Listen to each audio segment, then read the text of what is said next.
Buenas. Hoy vamos a ver un vídeo donde repasamos un concepto que en general les cuesta un poquito y son las sales minerales. Bien, vamos a recordar. Nosotros tenemos una serie de moléculas que reciben el nombre, mi madre, de biomoléculas que pueden ser, por un lado, orgánicas y por otro lado, inorgánicas. Este último grupo es el que nos interesa ahora mismo. Bien, en el grupo de las orgánicas, nosotros a lo largo del curso de segundo bachillerato, en el primer trimestre, vemos lo que son glúcidos, vemos lípidos, vemos proteínas y por último vemos ácidos nucleicos, que son los principales tipos de biomoléculas de naturaleza orgánica. Bien. Una característica común que tienen todas ellas es que tienen un esqueleto de carbono, por eso son orgánicas. Y por otro lado nosotros tenemos las biomoléculas inorgánicas, que podemos definir, por ejemplo, una de ellas es el agua, que si se fijan en su estructura no contiene nada de carbono, pero bueno, tiene una función muy importante en los organismos, en la vida. Y lo que nos interesa a nosotros son las sales en este caso. Las sales hay de dos tipos, que son precipitadas y sales disueltas. Y este último caso, disueltas. Este último caso es el que nos interesa.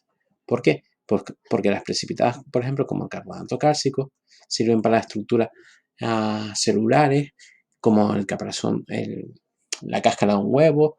Hay otras que son de silicato, para las espículas de determinado tipo de algas. Y también tenemos el ejemplo de las sales de fosfato que están presentes en los huesos, ¿no?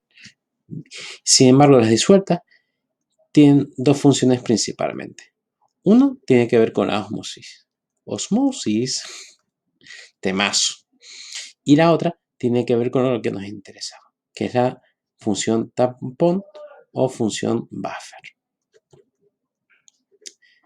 Ambos términos vienen a significar lo mismo. Bien, ¿y qué es un tampón? Pues nosotros aquí tenemos uno. No sé por qué me sale esto. Tenemos un tampón. ¿Para qué se usa un tampón? Pues para evitar que hayan cambios en el entorno. Entonces, en este caso, nosotros cuando imaginamos esa imagen, imaginamos que no queremos una situación determinada. Entonces, un tampón, un buffer, se usa para eso mismo, porque queremos evitar una situación indeseada.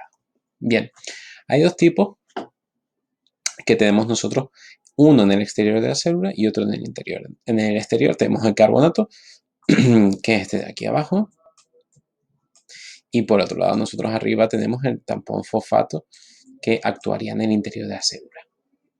Bien, aquí si se fijan ustedes, tiene una forma un poquito distinta de explicar el equilibrio y es por lo siguiente, porque nosotros tenemos que es una molécula de agua más un protón.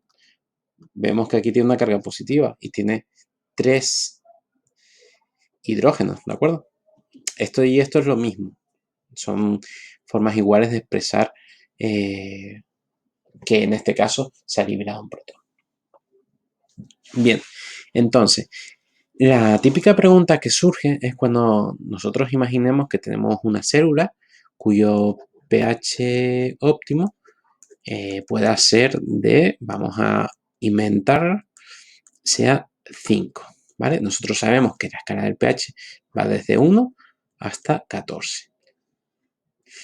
En este intervalo, nosotros generalmente nos referimos al pH neutro con el valor de 7. Lo que pasa es que sí que es verdad que los organismos biológicos en determinadas regiones suelen estar un poquito más ácidos. El pH óptimo, por ejemplo, de la piel, pH neutro, suele ser un 5,5. Hay casos extremos, hay células gástricas que su pH es muy ácido porque están en presencia del ácido clorhídrico, ¿de acuerdo? Entonces necesitan un pH muy, muy ácido. Vale, ¿y qué significa el pH? El pH es lo mismo que decir el menos logaritmo de la concentración de esos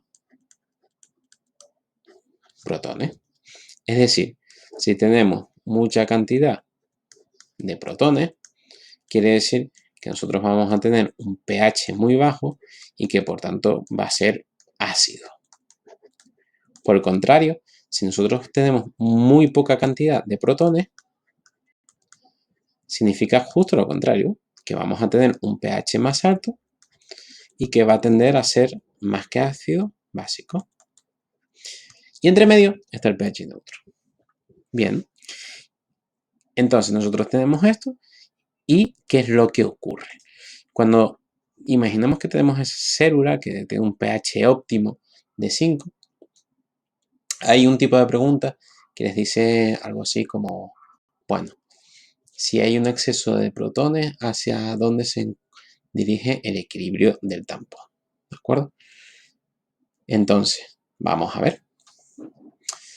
Si hay un exceso de protones, si hay muchos protones, quiere decir que el pH está bajo, está ácido. Entonces vamos a imaginarnos que está sobre un pH de valor 2. ¿Vale? Vamos a ver en esta fórmula. ¿Dónde, si nosotros aquí tenemos un montón de protones sueltos que nos están fastidiando porque están acidificando el medio, ¿qué es lo que nos va a interesar? Intentar neutralizar estos iones que tenemos aquí, estos protones. ¿Cómo lo podemos hacer? Pues nosotros lo que haremos será lo siguiente. Si tenemos HPO4, 2 menos, y le juntamos un protón aquí, ¿qué es lo que vamos a tener al final? H2PO4 menos, con una carga negativa solamente, porque aquí tiene ahora un protón más. ¡Ey! Hemos neutralizado un protón. ¿Queremos neutralizar este otro también? Pues ¿qué necesitamos? Añadir este protón al tampón fosfato, en este caso. ¿Y qué nos va a quedar? H2PO4. Hemos neutralizado este protón. ¡Tómalo! ¡Qué bien! Y este de aquí, ¡wow! ¿Qué vamos a hacer? Pues lo mismo, le vamos a añadir HPO4 con dos cargas negativas, entonces se queda solo con una carga negativa, HPO4, ¡wow! Tal. Y hemos neutralizado este otro también. ¡Tómalo! Entonces, ¿qué es lo que estamos haciendo? Fíjense, la pregunta es, ¿el equilibrio se dirige hacia aquí o hacia este otro lado? Bien, si nosotros nos encontramos en un medio ácido, ¿qué estamos intentando obtener? Esta forma, esto. Entonces, ¿qué es lo que va a ocurrir? Que esta forma de aquí aumenta su presencia, aumenta su cantidad. Tómalo. Y además tiene sentido. ¿Por qué? Pues porque si nosotros nos dirigiéramos a este lado, o sea, es decir, el equilibrio se dirige hacia la izquierda. Si nosotros el equilibrio se dirigiese hacia la derecha, ¿qué es lo que estaríamos haciendo? Estaríamos liberando protones, que es justo el efecto contrario. Entonces, si nosotros encontramos que el medio se va acidificando, el equilibrio se dirige, en este caso, hacia la izquierda. Perdón, vamos a rectificar. Si nosotros tenemos un medio ácido, se va a dirigir hacia la izquierda y va a tender a ser neutro. Sin embargo, si fuese al contrario, si nosotros nos encontramos en un medio básico, ¿qué forma encontraremos más predominantemente? El equilibrio se va a dirigir hacia la derecha y encontraremos esta forma más frecuentemente. ¿Por qué? Pues porque liberamos protones y entonces estamos haciendo el que neutralizar. Estamos bajando en este caso el pH. ¿De acuerdo?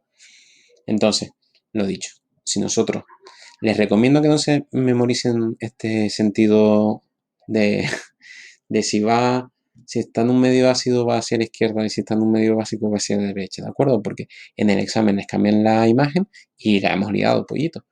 Pero sí que es importante el razonamiento, ¿de acuerdo? Si nosotros vemos que lo que queremos es cargarnos esos protones porque hay una alta concentración de protones, elegiremos la parte del equilibrio donde no se encuentran los protones, es decir, esta. Y si lo que queremos es liberar protones, elegiríamos la parte que donde se encuentran los protones, que sería esta. ¿De acuerdo? Pues bueno, espero que esto les haya servido. Con el carbonato es exactamente lo mismo. Lo que pasa es que en este caso sería en el exterior.